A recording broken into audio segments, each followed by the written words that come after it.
Hello my dear genius friend, আমি অনুপমা রায়। আজকে আমি তোমাদের সাথে অনার্স ফাইনাল ইয়ারের টেন্সর অ্যানালাইসিস এই বইটির chapter 2 Riemannian metric and metric টেন্সরের এক্সাম্পল নাম্বার 23, যেটা আমাদের এবছরের জন্য বা 2023 সালে থেকে শুরু করে যে কোনো ইয়ারে এই টাইপের যে কোনো একটা অঙ্ক মাস্টলি থাকে।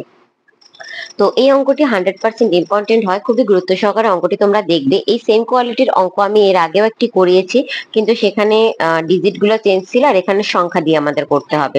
তো যারা 30 বা 31 নাম্বার করেছো তাদের জন্য এই অঙ্কটা আরো বেশি ইজি মনে হবে। তো এখানে বলা হয়েছে কি dx square equal two 5dx square plus 3dy square plus 4dz square minus 6dx dy plus 4dy dz matrix সাপেক্ষে z এবং z two the power i যে নির্ণয় করতে বলছে। z এবং z ম্যাট্রিক নির্ণয় করতে বলছে। তো আমাদেরকে এই অঙ্কটা করার জন্য প্রথমে প্রদত্ত ম্যাট্রিক দিয়ে এই ম্যাট্রিকটা লিখে দিতে হবে। আর তোমরা এটাকে ম্যাট্রিক্স লিখো না, প্রদত্ত ম্যাট্রিক দেওয়া আছে তো ম্যাট্রিক লিখবা। কোথায় কোথায় ম্যাট্রিক্স লিখতে হবে এটা তোমরা অঙ্কের ভিতরেই বুঝতে পারবে। তারপরে আমাদের সাধারণ ম্যাট্রিকের যে সূত্রটা আছে সেই সূত্রটা অ্যাপ্লাই করতে হবে। তাহলে আমরা প্রদত্ত ম্যাট্রিক্সটাকে দেব সমীকরণ নাম্বার 1 এবং আমরা জানি দিয়ে সাধারণ matrix d square equal to g covariant ij, যেহেতু কোভেরিয়েন্ট আইজে মানে নিচে মান, জি এর নিচে মান, আর ডি এক্স আই এবং ডি এক্স জে লিখে নেব। এইটা হলো আমাদের সাধারণ ম্যাট্রিক্সের সংজ্ঞা বা সূত্র। তো এই যে সাধারণ ম্যাট্রিক্সে এখানে আমরা এবার আই জে এর মান 1 2 3 বসিয়ে কাজ করব। আই জে এর মান কি বসাবো? 1 2 3। আই আর জে এর মান, আই কমা জে এর মান বসাবো 1 2 আর 3। তো 1 2 3 যখন বসাই তখন একটা সূত্র তৈরি হয়, যেমন তোমার আমি এ নিয়ে আগেও বিস্তারিত বলছি, তো এবার আমি একটু শর্টে বলবো। এই যে জি আই আই, যখন আই এর মান 1 জে এর মান 1, তখন এখানে হবে d x to the power 1 d x to the power 1, দুইটা এক্স টু দি পাওয়ার 1 হয় একসাথে ডি স্কয়ার লিখে দেব। সেম ভাবে যখন আমাদের 1 1 2 না, আমরা 1 1 2 2 3 3 প্রথমে বসাবো। যখন আমরা 2 3 বসাবো তখন আমাদের এইখানে মানটা হবে গিয়া dx2 তার মানে দুইটা dx2 এর হোল স্কয়ার। এটা তোমরা সূত্র হিসেবেও মনে রাখতে পারো বা আমি যেভাবে ডিটেলসে বলছি এভাবেও মনে রাখতে পারো। তো এবার তোমাদের g3 আসবে আর এখানে dx এর মান 3, dx এর মান 3, তাহলে দুইটা 3 স্কয়ার প্লাস দিয়ে আমরা লিখবো g2g12, এখানে dx1 আর dx2।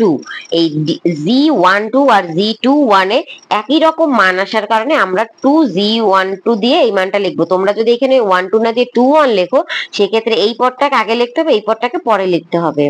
সেম ভাবে প্লাস দিয়ে আমরা g31 এর মান লিখবো। সেক্ষেত্রে আমাদের হবে 3 যেহেতু আগে, তার মানে i এর মানটা আগে gx3 আর হচ্ছে গিয়ে dx1। এই সেম ভাবে যখন আমরা আরেকটা পদ নেব সেটা হবে গিয়ে 2g23 বা 32, যেটা তোমরা বিবেচনা করো। এইগুলো ডাবল ডাবল পদ কেন আসছে এর আগেও আমি ব্যাখ্যা করেছি আর এখনো আমি বলে দিচ্ছি যে এই মান বসাইলে দুইটা একই মান আসে, তো আগ পিচ করে আমরা লিখতে পারি, এজন্য সেম মানকে আমরা দুইটা মান হিসেবে এখানে লিখে দিয়েছি অঙ্কটা শর্ট করার জন্য। টোটাল 9টা মান আসে, 1 2 3 4 5 6 7 8 9। তো এখানে আমরা যেহেতু 2 আগে লিখছি তাই আমরা এখানে x2 লিখবো আগে, আর 3 পরে লিখছি তাই x3 পরে লিখবো। তো এই প্রসেস অবলম্বন করে এবার যেখানে যেখানে x1 আছে সেখানে x, যেখানে x2 আছে সেখানে y, যেখানে x3 আছে সেখানে z। কারণ এটা আয়তকার ম্যাট্রিক্সের যে বা আয়তকার কোভেরিয়েন্ট ম্যাট্রিক্স আছে সেই ম্যাট্রিক্স ফলো করে ইউক্লিডীয় ম্যাট্রিক্সে আমরা x1 equal to x, x2 equal to y আর x3 ইকুয়াল টু z বসাবো। যেমন তোমাদের আমি একটু সাইডে দিই, যেটা আমরা এখানে যেখানে দিয়ে অবশ্যই লিখবো তার আগে আরেকবার আমি একটু লিখে নিই x2 আর x3। কেন আমরা x y z বসালাম? কারণ আমাদের প্রশ্নে আছে x y আর z, এজন্য আমরা x y z বসালাম। যদি এখানে আর পাই থিটা থাকতো তাহলে আমরা তাই বসাইতাম, সেটা আবার গোলকীয় ম্যাট্রিক্সের ভিতর পড়ে যায়। এরকম বিভিন্ন ধাপ আছে। এইটার বদলে x, এইটার বদলে y আর এইটার বদলে z বসাবো। তাহলে আমাদের অঙ্কটা কি দাঁড়ায়? dx square equal two g11 dx square plus g22 equal to dx2 এর জন্য dy স্কয়ার প্লাস g33 এর জন্য dx কিউব মানে dz স্কয়ার প্লাস এবার এই পদটা তাহলে আমাদের এটা আসবে 2g12 এর জন্য x1 এর জন্য x আর x2 এর জন্য y। এবার প্লাস দিয়ে আমরা লিখবো এই পদটা g31 এর জন্য gx3 মানে z gx এটা কিন্তু 1 ঠিক আছে gx1 মানে হচ্ছে গিয়ে তোমার x প্লাস এখানে 2g23 এর জন্য তোমার dx2 এর মান হচ্ছে গিয়ে এই যে x2 আছে x2 এর মান হচ্ছে গিয়ে y তাই dy আর x3 এর মান d তাহলে dz। এবার আমরা এইটাকে সমীকরণ নাম্বার 2 দেব। সমীকরণ নাম্বার 2 দিয়ে এখানে আমরা 1 নং এবং 2 নং সমীকরণের মধ্যে তুলনা করব। এই 1 নং এবং 2 নং এর সাথে তুলনা কিভাবে করব? এই যে dx স্কয়ারের সহগ আর এইখানে dx স্কয়ারের সহগের তুলনা dy square dy square dz square dz স্কয়ারের সহগ dx dy dx dy এর সহগ তারপর হচ্ছে গিয়ে dz dx তাহলে হচ্ছে গিয়ে dz dx এর সহগ এখানে ওটা উপস্থিত নাই তাই ওইটার মান হবে যে 0 মানে এই এইটার মান 0 এখানে dy dz আছে dy dz মানে এই মানটা ইকুয়াল টু 4 তাইলে 4 আর এখানে 2 আছে ভাগ হয়ে গেলে 2 হয় তাহলে মানগুলা কি দাঁড়ায় আমরা একটু দেখে নিই। এখানে আমরা যেখানে দিয়ে একটু আগে যে কথাটা বললাম ওইটা একটু লিখে দেব। যেখানে x1 x2 x3 equal to x y এবং z ক্লিয়ার। তো এবার আমরা 1 ও 2 এর যে তুলনা করে কথাগুলো বললাম এগুলাকে বাস্তবে এখানে লিখব। 102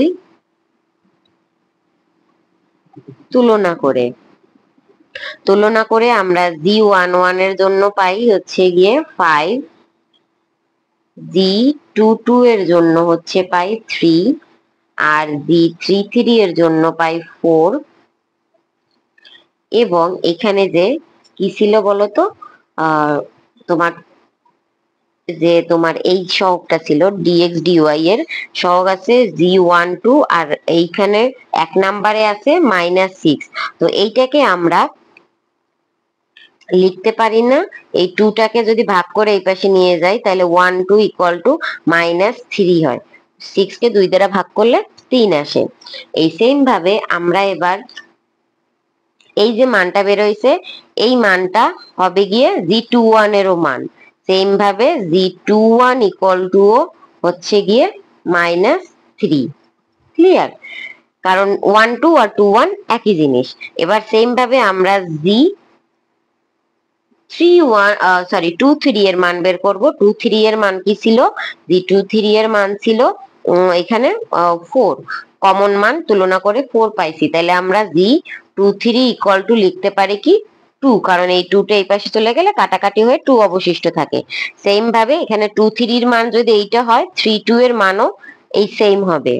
এবার এই সেম ভাবে আমাদের আরেকটা মান অবশিষ্ট আছে সেটা হচ্ছে গিয়া 2g31 ইকুয়াল টু আমরা পাই হচ্ছে 0 তার মানে তোমার হচ্ছে গিয়ে g31 আর g13 দুইটার মানই হবে কি 0 g13 আর g23 দুইটার মানই হবে 0 এই আমাদের মানগুলো নির্ণয় হয়ে গেল। এই মানগুলো এবার আমরা আমাদের যে ম্যাট্রিক্স আছে জি এর যে ম্যাট্রিক্স সেই জি এর ম্যাট্রিক্স এবং নির্ণয়ের ক্ষেত্রে আমরা ব্যবহার করব। তো আমরা এবার জি এর মান নির্ণয় করব। আমাদের কি বলা হয়েছে বলতো আই এম এক্সট্রিমলি সরি আমাদের প্রশ্নে বলা হয়েছে যে এইটার সাপেক্ষে জি এর মান মানে জি ম্যাট্রিক্সের নির্ণায়ক বের করতে বলা হয়েছে আর জি অফ আই জে নির্ণয় করতে বলা হয়েছে। তাহলে আমরা এবার জি এর মানটা নির্ণয় করি। জি এর মান নির্ণয় করার সূত্র হচ্ছে গিয়ে জি কোভেরিয়েন্ট আই জে নির্ণায়ক মানে এই যে কোভেরিয়েন্ট আই জে আছে এই কোভেরিয়েন্ট আই জে টুকে নির্ণায়ক বের করা সেই কোভেরিয়েন্ট আই জের আবার সূত্র আছে আমরা সেই সূত্রটা এবার অ্যাপ্লাই করব। তাহলে নির্ণয়ের ক্ষেত্রে আমাদের হচ্ছে গিয়ে কোভেরিয়েন্ট জি আই জি এর নির্ণায়কের সূত্র হচ্ছে গিয়ে এইখানে যেখানে যেখানে এখানে 1 নাম্বার সারি 1 নাম্বার কলাম 1 নাম্বার সারি 2 না 1 নাম্বার সারি 1 নাম্বার কলাম মানে G1 এটা কিন্তু 1 1, ঠিক আছে, G12 G13 G21 G22 G23 G31 G32 G33। তো এবার আমরা এই নির্ণায়কের যে একটু আগে মানগুলা বের করেছি সেই মানগুলা আমরা এখানে বসিয়ে দেব। এই মানগুলা বসিয়ে দিলে আমরা হচ্ছে কি এই সামনেও বসাতে পারো বা নিচেও বসাতে পারো। আমি নিচে বসাই, ঠিক আছে। এখানে আমরা মানগুলো বসাইলে পাই হচ্ছে 5 -3 0 -3 3 2 আর এখানে ছিল 0 2 আর 4। তো এই মানগুলো বসানোর পর আমরা এবার নির্ণয়ের যে সূত্রটা আছে সেইটা অ্যাপ্লাই করবো। তোমাদের সাথে আমি অনেকে হয়তো নির্ণয়ের এই সূত্র ভুলে যেতে পারো, তাদের জন্য আমি আর একবার রিমাইন্ডার হিসেবে অঙ্ক সূত্রটা বলে দেই। আমরা এগুলা সেকেন্ড ইয়ারে বা ফার্স্ট ইয়ারে আমাদের যে ইন্টারমিডিয়েটের ম্যাথ ছিল, নির্ণায়ক এবং ম্যাট্রিক্সের প্রথম যে চ্যাপ্টার 2টা আর ম্যাথ, সেখানে জেনেছি যে এরকম যদি একটা নির্ণায়ক থাকে, ধরো তোমাদের এরকম একটা নির্ণায়ক রয়েছে এ বি সি, এটা কিন্তু অঙ্কের বাইরে, আমি জাস্ট সূত্রটা দেখতেছি, নির্ণায়কের মান নির্ণয়ের সূত্র। তাহলে এরকম এ বি সি, তারপরে হচ্ছে গিয়ে তোমার হলো ডি ই এফ, আর যদি এখানে জি এইচ আই এরকম একটা নির্ণায়ক থাকে, এইটার মান নির্ণয়ের জন্য আমাদের যে সূত্রটা আসবে সেই সূত্রটা হবে গিয়ে এই যে প্রথম সারির এই মানটা এবার ইনটু ই আই মাইনাস হচ্ছে গিয়ে এই এইচ এফ, তারপর হলো গিয়ে এখানে মাইনাস দিয়ে পরে কিন্তু, ঠিক আছে, এটার সাথেই মাইনাস দিয়ে আমাদের হচ্ছে গিয়ে বি এর মানটা, এখানে আমরা যখন ডি নেব তখন আমরা এই সারি বাদ দেবো, এই সারি বাদ দেবো, থাকবে ডিআই। আমরা মাইনাস দিলে ডিআইটা প্রথমে নেব, ডিআই প্রথমে মাইনাস জিএফ, এবার প্লাস দিয়ে সি এর মানটা যখন নির্ণয় করব তখন আমাদের কি আসবে, সি এর জন্য এই সারি আর মানে এই কলাম আর এই সারি বাদ যাবে, থাকবে এখানে তোমার এই কর্নার আর এই কর্নার, তাহলে আমাদের আসবে কি ডিএইচ মাইনাস জিই।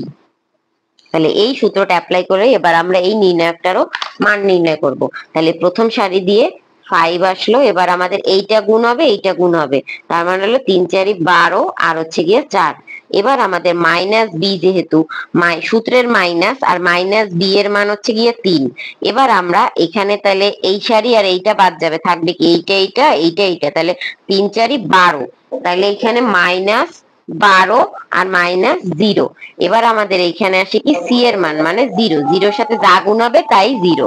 তাহলে এবার যখন আমরা এটাকে ক্যালকুলেশন করি তখন আমরা এখানে পাই বিয়োগ করলে 8 আর 5 8 হচ্ছে গিয়ে, আমি আর একটু এক লাইন বেশি করি, তো বেশি করলে তো সমস্যা নেই, এটা মাইনাসে প্লাস হয়ে এখানে হলে 12 আর 3 করলে হয় 36, তাহলে এখানে মাইনাস আর হচ্ছে বিয়ে